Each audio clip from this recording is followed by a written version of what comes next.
देश में सबसे बड़े खेल आयोजन यानी 38वें खेल आयोजन का आज पूरी तरह से आरंभ किया जाना है और इसका उद्घाटन हमारे भारत के प्रधानमंत्री नरेंद्र मोदी करने पहुंचेंगे। प्रधानमंत्री नरेंद्र मोदी इन खेलों का शुभारंभ करने के लिए राजीव गांधी इंटरनेशनल स्टेडियम में पहुंचने वाले हैं। देशों में खेलों के सबसे बड़े आयोजन यानी 38वें राष्ट्रीय खेल का आगाज आधिकारिक रूप पर आज यानी मंगलवार को होने जा रहा है। प्रधानमंत्री नरेंद्र मोदी राजीव गांधी अंतर्राष्ट्रीय क्रिकेट स्टेडियम में इन खेलों का उद्घाटन करेंगे।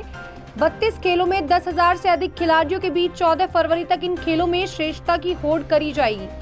हालांकि कई बड़े नाम इन खेलों का हिस्सा बनने वाले नहीं हैं, लेकिन इन खेलों के जरिए नए नाम और नई प्रतिभाएं राष्ट्रीय खेल पटल पर छाने को तैयार है।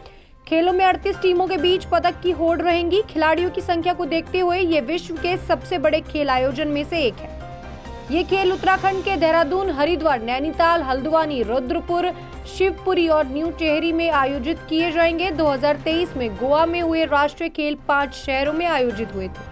उत्तराखंड की राज्य के पक्षी मोनाल से प्रेरित मौली इन खेलों की शुभांकर है। एथलेटिक्स, तैराकी, शूटिंग, कुश्ती, badminton, hockey, boxing, weight lifting, football, tennis, table tennis के अलावा खो खो, कबड्डी इन खेलों के प्रमुख खेल रहने वाले हैं।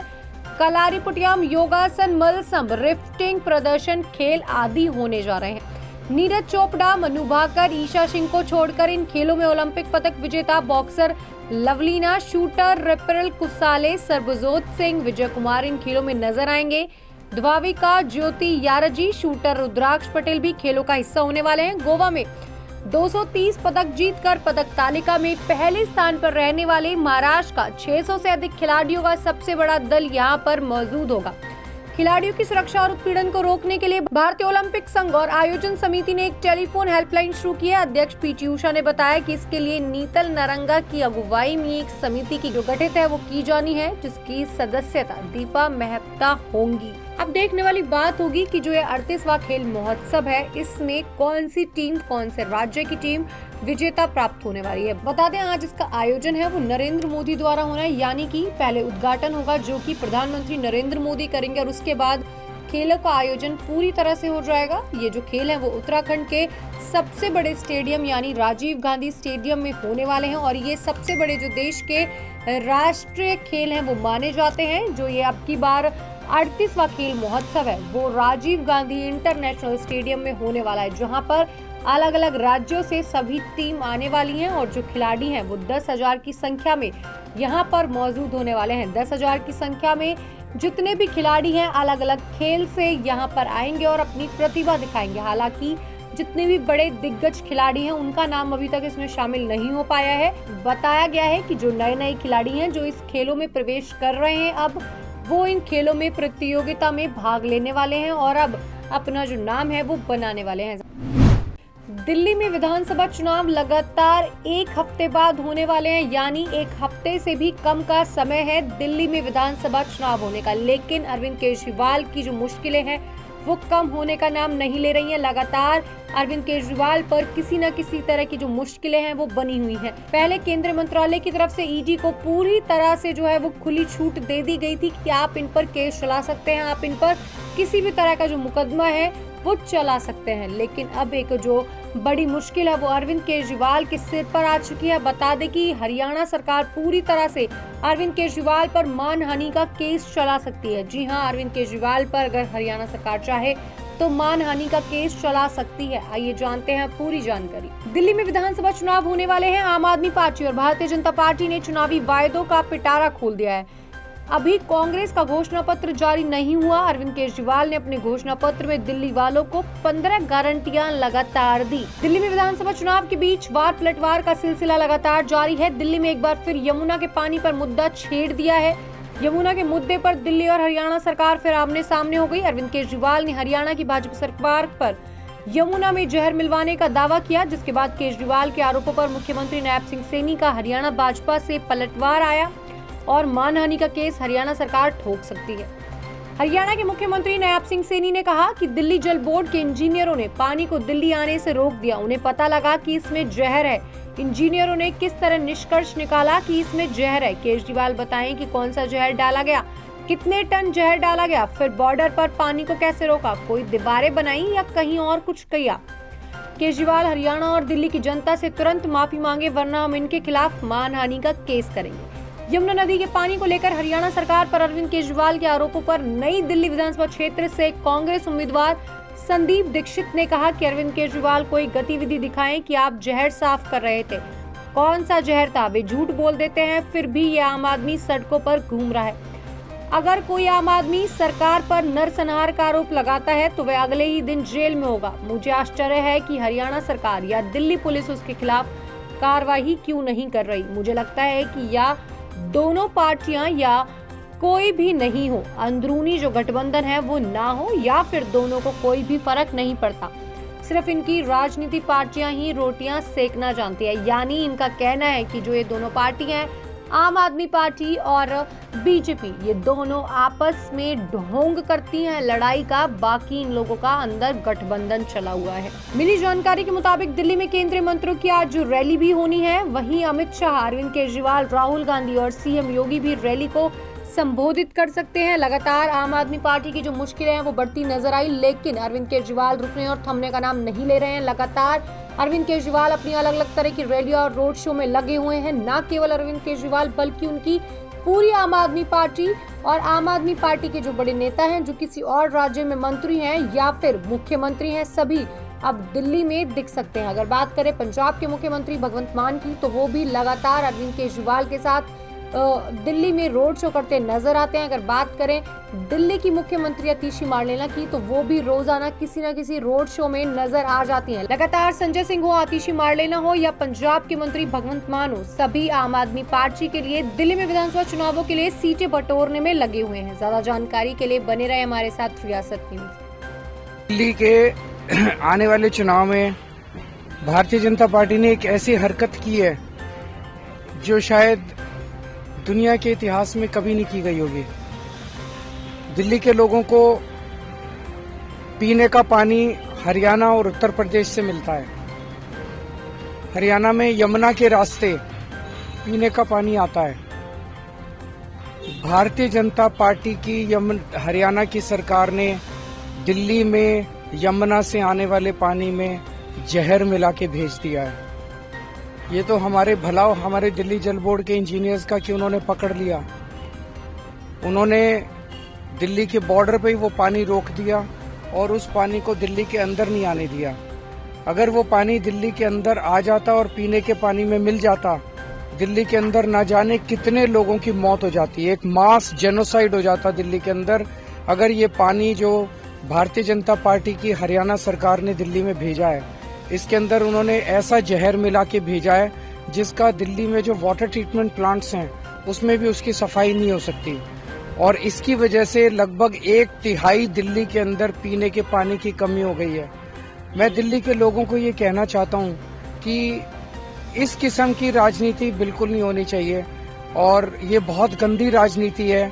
ऐसे तो कोई दो दुश्मन देश होते हैं, उनके देखा गया था कि अमेरिका ने जापान के अंदर नागासाकी और हिरोशिमा में न्यूक्लियर बॉम्ब फेंक दिया था। कहीं दो देशों के युद्ध में बायोलॉजिकल वेपन्स फेंक दिए जाते हैं। कहीं दो देशों के युद्ध के अंदर पानी में जहर मिला के वहां पे जाने वाली नदी में डाल दिया जाता है। इस तरह से तो दो देशों के युद्ध के अंदर हम लोगों ने इस तरह के काम देखे थे। लेकिन आज जिस तरह से भारतीय जनता पार्टी ने दिल्ली में आने वाले पानी में जहर मिला के भेज दिया है दिल्ली, ताकि दिल्ली के अंदर अफरा तफरी मच जाए, दिल्ली के लोग मर जाएं और उसका ब्लेम आम आदमी पार्टी पे आ जाए। मैं बीजेपी को कहना चाहता हूं, इतना मत गिरिए, इस हद तक मत करिए। दिल्ली के आप दिल्ली वालों को पराया समझते होगे, हम दिल्ली वालों को अपना समझते हैं। दिल्ली हमारे परिवार का हिस्सा है। मैं दिल्ली के लोगों को कहना चाहता हूं, मैं आपके साथ खड़ा हूं और कोई भी आपके ऊपर किसी भी तरह की अड़चन नहीं आने दूंगा और आप निश्चिंत रहिए। अभी आतिशी जी और भगवंत मान जी ने इलेक्शन कमीशन को चिट्ठी लिखी है और बहुत ही अर्जेंट बेसिस पे उनसे मिलने का टाइम मांगा है। मैं उम्मीद करता हूं कि चुनाव आयोग इसमें तुरंत इंटरवीन करेगा और दिल्ली की जनता को इतनी बड़ी त्रासदी से तुरंत मुक्ति दिलाएगा।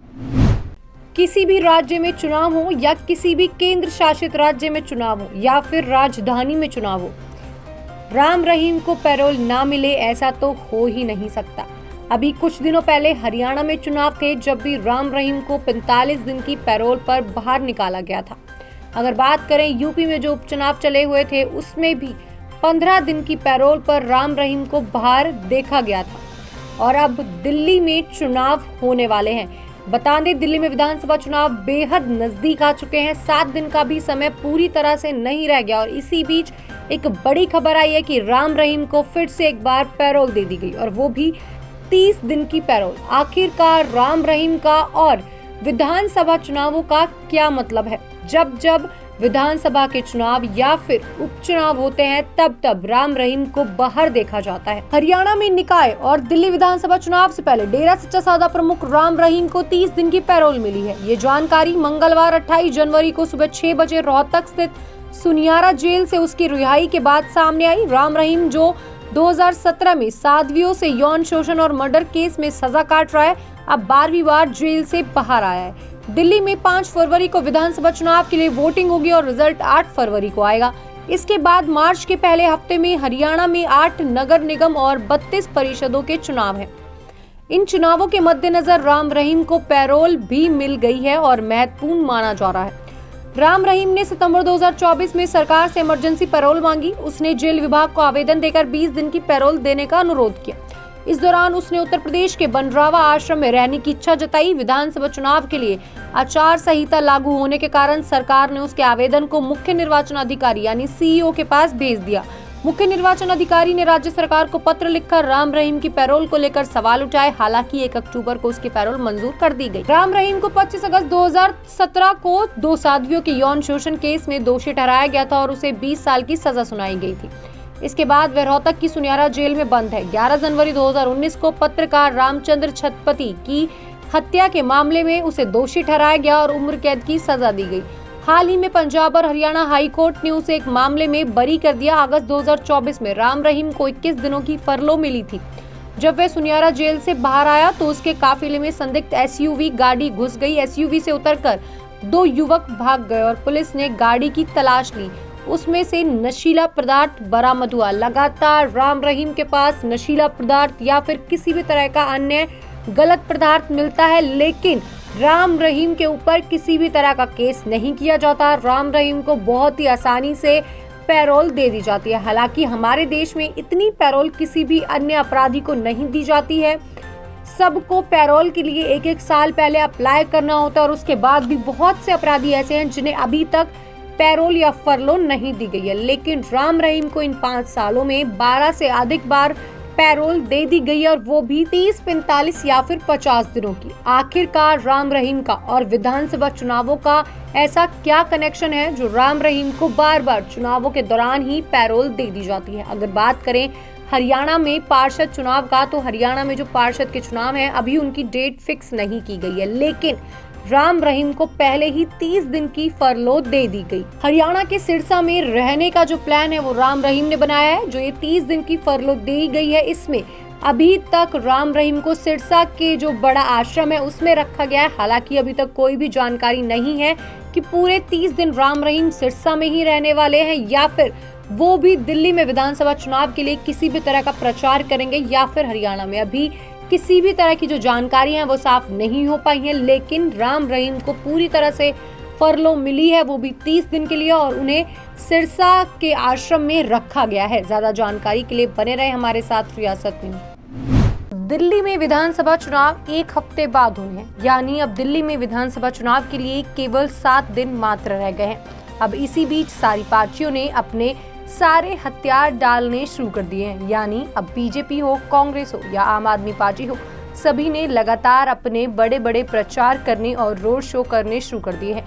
अगर वहीं बात करें अन्य राज्यों के मंत्री की, तो अब सभी अन्य राज्यों के मंत्रियों ने भी अपनी अपनी पार्टी के लोगों के लिए प्रचार करने शुरू कर दिए हैं। आम आदमी पार्टी हो या कांग्रेस हो या फिर बीजेपी हो, सभी के बड़े बड़े नेता दिल्ली में आते हैं और अपने लोगों के लिए बार बार प्रचार चुनाव कर रहे हैं। अभी बीते दिनों यूपी के सीएम योगी आदित्यनाथ ने दिल्ली में प्रचार प्रसार किया था, लेकिन आज फिर से योगी दोबारा से बड़ी बड़ी रैलियां करने वाले हैं। न केवल वो, उनके साथ पूरे रोड शो में गृह मंत्री अमित शाह भी नजर आने वाले हैं। अगर वहीं बात करें आम आदमी पार्टी की, भगवंत मान, उन्होंने भी बार बार दिल्ली में आना शुरू कर दिया है और आज वो संजय सिंह के साथ मिलकर एक रोड शो करने वाले हैं। अगर बात करें कांग्रेस की, तो कांग्रेस में राहुल गांधी ने जिम्मा संभाल रखा है बड़े बड़े रोड शो करने का। अगर बात करें कि आज कितने जो रोड शो हैं वो दिल्ली में होने हैं, तो कुल मिलाकर 40 रोड शो आज अलग अलग जगहों पर दिल्ली में किए जाने हैं।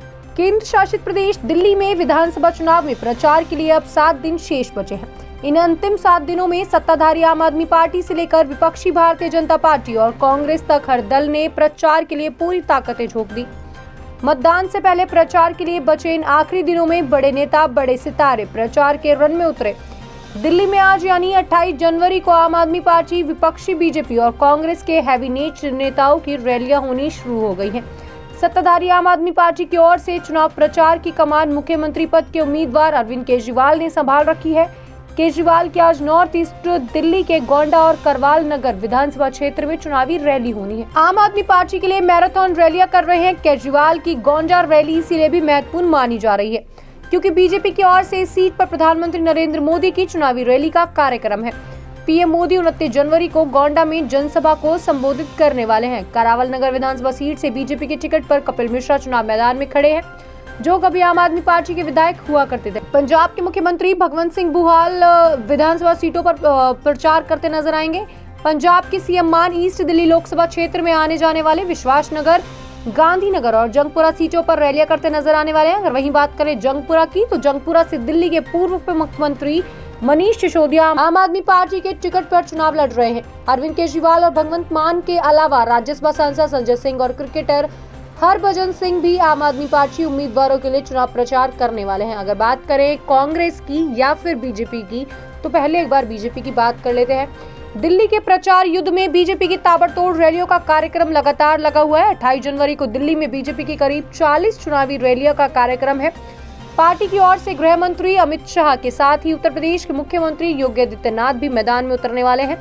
अमित शाह दक्षिणी दिल्ली में बीजेपी प्रत्याशी के लिए प्रचार करते नजर आएंगे। गृह मंत्री शाह जी आज कस्तूरबा नगर में रोड शो करते नजर आने वाले हैं और वे कालकाजी बदरपुर विधानसभा क्षेत्र में चुनावी जनसभा करेंगे। कालकाजी सीट से बीजेपी के टिकट पर पूर्व सांसद रमेश बुधूड़ी मैदान में है, जिनका मुकाबला आम आदमी पार्टी की अलका लांबा से। और वहीं बात करें आम आदमी पार्टी की, तो मुख्यमंत्री आतिशी मारनेला से है।